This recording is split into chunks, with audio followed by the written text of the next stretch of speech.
Who will train the next generation of truck drivers?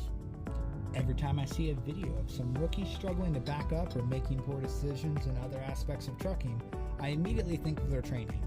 Many CDL schools provide the foundation for new drivers and then send them out on the road to learn on the job.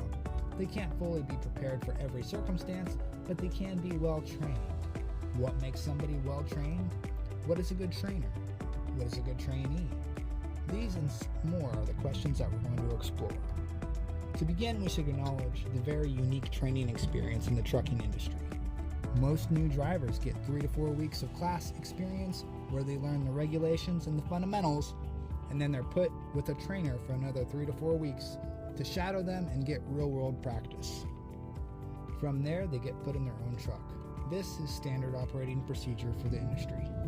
It should be mentioned that just this year, a law was passed requiring anyone that was getting their CDL to have received training from an approved center. Previously, people could study independently or learn from a family member, but now, in an attempt to raise the standards for training, they have implemented this new regulation. Some incentives for becoming a trainer. The most obvious is money. Less obvious is the skills you gain from becoming a teacher.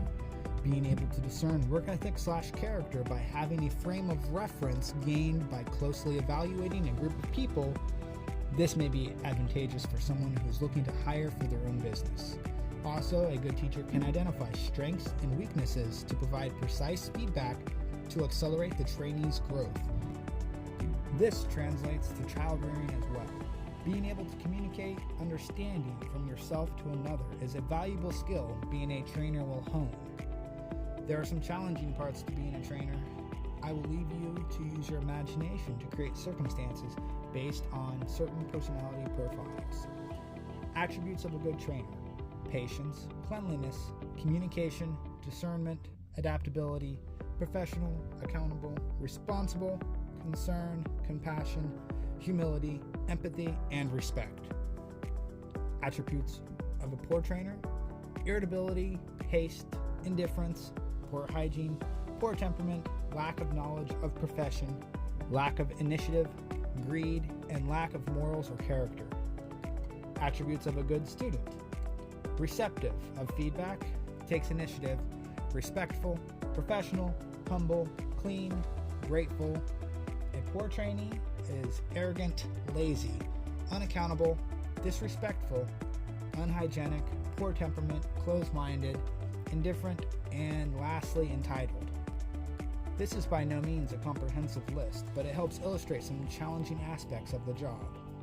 Lastly, the personal fulfillment that comes from assisting someone beginning the next chapter of their life. Receiving sincere gratitude from these people is not expected, but most welcome. I've had a very good experience getting started trucking, and I want to contribute to the success of new drivers. Part of me feels responsible for helping create the drivers I'll be sharing the road with, changing the world one driver at a time by raising the bar on safety and etiquette standards. If every old school trucker who looks to the sky / boomer book, shaking their fists cursing this new generation of steering wheel holders, instead change that fist to an olive branch with a spirit of camaraderie and use their vast experience to educate the people they so enjoy ridiculing, then they'll have become the change they want to see in the world.